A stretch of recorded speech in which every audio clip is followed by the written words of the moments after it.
ሰላም ናይ ቻናለይ ተከታተልቲ ከመይ ትኾኑ ናይሎም ማዓንቲ አርእስተይ መርዛማ ሰባት ዝገድፉልና ስነ ልቦናዊ ወጽዓ ዝብል ከም ትዝክርዎ ኣብ ዝሓለፈ መደበይ ናይ መርዛማ ሰባት ምልክታት ከምኡውን መርዛማ ሰባት ዘርእዩናን ዝሓብኡናን ባህርያት ዝብሉ ርኢና ነርና ስለዚ ሎም ማዓንቲ ከዓ ምስ መርዛማ ሰባት ክንነብር ወይ ከዓ ክንሰርሕ ከለና ዝበጽሑና ስነ ልቦናዊ ቀውስታት ወይ ከዓ ወጽዓታት ኣለው ደጋጊሞም ንሰብ ስለ ዘተሓሕቱ ስለ ዘዋሩድና ልብና ንኽስበር ስለ ዝገብሩና ዝበጽሑና ስነ ልቦናዊ ወጽዓታት ኣለው እዞም ስነ ልቦናዊ ወጽዓታት እንታይ እዮም ሓቢርና ክንሪኦም ኢና ሓቢርኩም ምሳይ ጽንሑ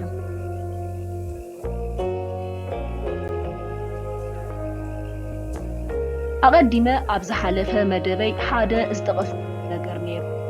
እንታይ እሱ ኣብ ኩዳና ደቂ ሰባት ኣብ መርዛማ ሰባት ዝረኣዩ ዝበሃሉ ከም ቅንኢ ደጋጊምካ ምሕሳው ኣሉታዊነት ንሰብ ምንቃፍ ንሰብ ሰላም ምኽላእ ሓደ ግዜ ፈሊጥና ይኹን ከይፈለጥና ንገብሮምን ንፍጽሞምን ነገራት እዮም እዚ ማለት እንታይ ማለት እዩ ኩላና ደቂ ሰባት ክንሕሱ ንኽእል ኢና ንሰብ ክነሸግር ንኽእል ኢና ግን ኩሉ ግዜ እዞም ነገራት እዚኣቶም ኣይንገብሮም ኢና መርዛማ ሰባት ግን ኩሉ ግዜ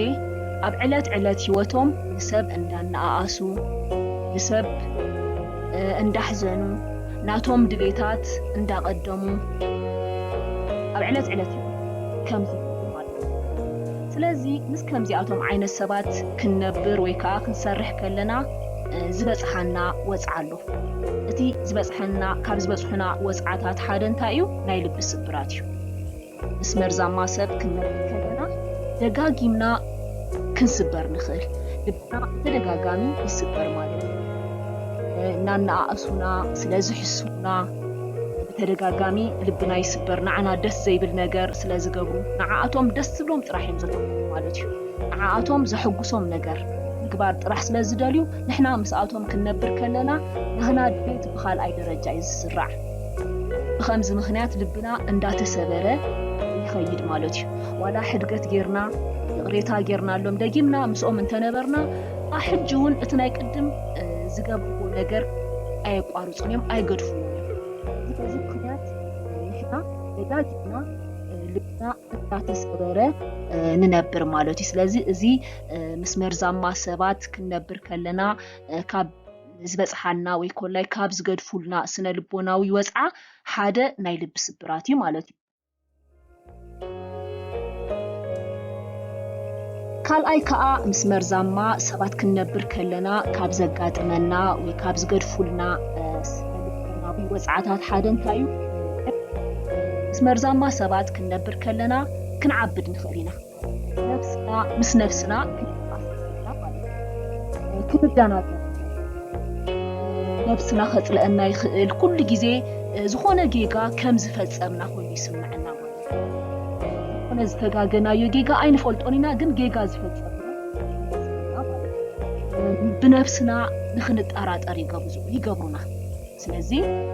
ዕብደት የጋጥመና ማለት እዩ ምስ መርዛማ ሰባት ግዜና እንዳሕለፍና ዝኸድና ቁፅሪ ናይ ዕብደት ኩነታት ኣባና ይኽሰት ማለት እዩ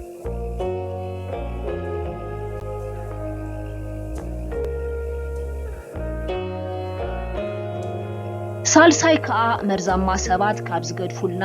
ስነ ልቦናዊ ወጽዓ እንታይ እዩ እኹል ኣይኮንኩን ኢልካ ምሕሳብ ማለት ተፈጣሪ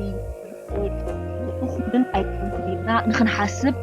ይገብሩና ማለት እዩ ለና ጽቡቕ ነገር ንኽንርስዕ መርዛማ ሰባት ዝገብርዎ ነገር ንሰብ ይድህሉ እዮም ናቶም ድሌታቶም ንኽፍጽሙ ድሌታቶም ንኽቐድሙ ንሰብ ይድህሉ የነኣእሱ የተሓሕቱ ስለዚ ምስ መርዛማ ሰባት ክንሰርሕ ወይ ከዓ ክንነብር ከለና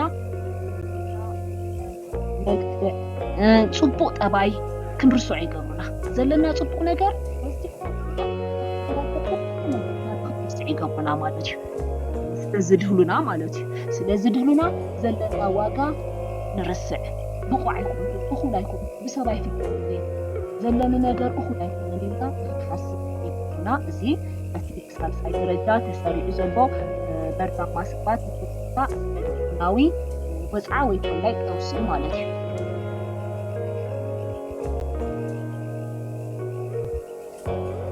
ራብዓይ ከዓ እንታይ እዩ ተስፋ ምቁራጽ ምስ መርዛማ ሰባት ክንነብር ከለና ተስፋ ንቆርጽ ብዙሕ ግዜ መርዛማ ሰባት ለውጢ አይደልዩ ኣይትኽእልን ኢኻ ንሕና እውን ከይንልወጥ ይገብሩና ማለት እዩ ገና ዝኾነ ንክንልወጥ ክንጅምር ከለና ኣይትኽእልን ኢኻ ክትጋቢ ኢኻ ክትከስር ኢኻ ኣይትፈትሕ ነካ እዩ ስለዝብሉና ኩሉ ግዜ ተኾርሚና ንክንነብር ይገብሩና ተስፋ ንክንቆርጽ ይገብሩና ካልእ መንገዲ ንኸይንርኢ ተጠዊና ንኸይንርኢ ተስፋ ቆራጻት ንክንከውን ይገብሩና ማለት እዩ ካልእ ኣብ 5ይ ደረጃ ተቐሚጡ ዘሎ ከዓ እንታይ እዩ ዓቕሊ ጽበት ምስ መርዛማ ሰባት ክንነብር ከለና ወይ ኮላይ መርዛማ ሰባት ዓቕልና ንኽጸበትና ይገብሩና ሓጎስና ይስረቕ እንታይ ከም ዝሕጉሰና ይጠፍአና እንታይ ከም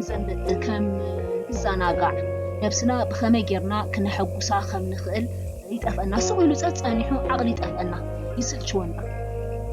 እዚ እንታይ መርዛማ ሰባት ዝገድፉና ስነ ልቦናዊ ወጻኢ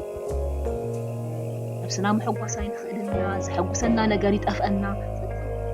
ቁማቲ ዓቕሊ ካልእ ከዓ ኣብ 6ይ ደረጃ ተቐሚጡ ዘሎ መርዛማ ሰባት ካብ ዝገድፉና ስነ ልቦናዊ ወጻኢ እንታይ ዕንወት ናይ ቅድም እንታይነትና ሕልምን ራእይን ዘይብልወት ክበርሕ ይገብሩና ማለት እዩ ናቶም ረብሓ ጥራሕ ንክንፈጽም ትኩረትና ኩሉ ንሳቶም እንታይ እዮም ዝደልዩ እዞም መርዛማ ሰባት እንታይ እዮም ዝደልዩ ምሳና ዝነብር ዘሎ መርዛማ ሰብ ድሌታቱ ጥራሕ ንክነማልእ ኢና ንሓስብ ሽዑ ናቱ ጥራሕ ንሕና ኣብ ናይ ሂወትና መስመር እንዳወፅና ንቅድሚት ምንም ንሪኦ ሕልምን ራእይን ዘይብልና ንኸውን መጨረሻ ከዓ ንወድቕ ማለት እዩ ስለዚ ነገራት መርዛማ ሰባት ዝገድፉና ስነ ልቦናዊ ወፅዓታት እዩ ማለት እዩ ስለዚ ኩራት ናይ መርዛማ ሰባት እንታይ ክንገብር ኣለና ምስ መርዛማ ሰባት ክንሰርሕ ክኸውን ይኽእል እዩ መርዛማ ሰብ ኣብ ሰብ መሳርሕትና ኣብና ዘሎ ሰብ ክኸውን ይኽእል እዩ ኣብ ኣደ ዘመሓድረና ኣብ ገዛ ዘመሓድረና ሰብ ዓባይ ሓፍትና ወይ ዓብ ሓውና ሓትና ኣሞ ክኸውን ይኽእል እዩ ከምኡውን ኣብ ሓዳር ሰበይትኻ ወይ ኮላይ ሰብኣይኪ ክኸውን ይኽእል መርዛማ ሰብ ማለት እዩ ገዲፍናዮ ክንከይ ዘይንኽእል ነገር ይኾነና ኣብ መንጎ ቤተሰብ ማለት እዩ ስለዚ እንታይ ክንገብር ኣለና ምስ መርዛማ ሰባት ክንነብር ከለና እንታይ ዓይነት ኣለና ነገር እዩ ስለዚ ክቡራት ናይ ቻናለይ ተኸታተልቲ ብሕፅር ዝበለ መልክዕ ክቕርበልኩኒ ኣብ ካልእ ግዜ ግን ሰፊሕ ግዜ ሂብና እንዘራረበሉ ነገር እዩ ገቡ ነገር ምስ መርዛማ ሰባት ምንም እንተገበርናሎም ምንም እንተተሰዋእናሎም ይኣኽለኒ ዝብል ቃል ኣይፈንዱን ስለዚ ንስዋዕ ክንገድፍ ኣለና ባዕልና ወሰን ክንገብር ኣለና خلنا نخبر على بعلنا زقاب حج زقاب الكون نقدر يخدم لنا بس وقت النت كنقدم أزي تقدم أي نقدر زقاب أيوب نايب علينا موتو خلونا له موتو انتاي مالتيو نايب علينا شرحو خلونا له أنا خمس عين السبي خمس خجبر لنا نبع علينا نوصو شرحو خلونا له ومالتيو شعو خافت زوج أنا يوم راح علنا مالتي أنا تايو أبن قاعد أصغر ولا راح كنت مرزام ما سبات كنت يوم ما ينخلينا كنت يرون نخل نفسنا جزء نفسنا راح نخل نخل سلزي أب بعدنا أب كنت قاعد أصغر نخل نجر كنت أبزي حد زعبا مرزام ما سبات استحاف نجر كأربل بركب أب بحري كتب عسكرنا أب بحري نفاس كقاطمة جدني أب بحري نفاس عليه كن أنت أين خنقبر زلنا مالتي نتنفاس كنكالاخن أجلال بانا أزواورا مركب كنستخاخلو لنا نتنفاس كنملطو مالتي نتخاخمو اسمرزام ما سبات كنبر كلنا بجزي كحسونا كدهلنا كواردنا كخبرونا أي خبرونا نيو نعنا كل كذا دس زي بالنجار كفتصمو يخليهم نعاتهم طرح دس بلون نجار كجبر يخليهم نحن أنت خنجبر لنا أكايدانا خنعر لنا أنا كسم كابزب صفلي تقعد نفسي كما جير خدحن أدنى إلا أبنو قاس أصل نجار كنتاو علنا مالتي سلزي كبرات ناي channel تكتاتلتي مرزما سبات زبصنا سنة لبناوي وسعاري نعينا كما جيرنا خاني كابز بصحناش سانكي مرزما سبات كابز بصحنا سنة لبناوي وسعا كما جيرنا نفسنا من حانكن زلنا ري نعينا أبقت عليكا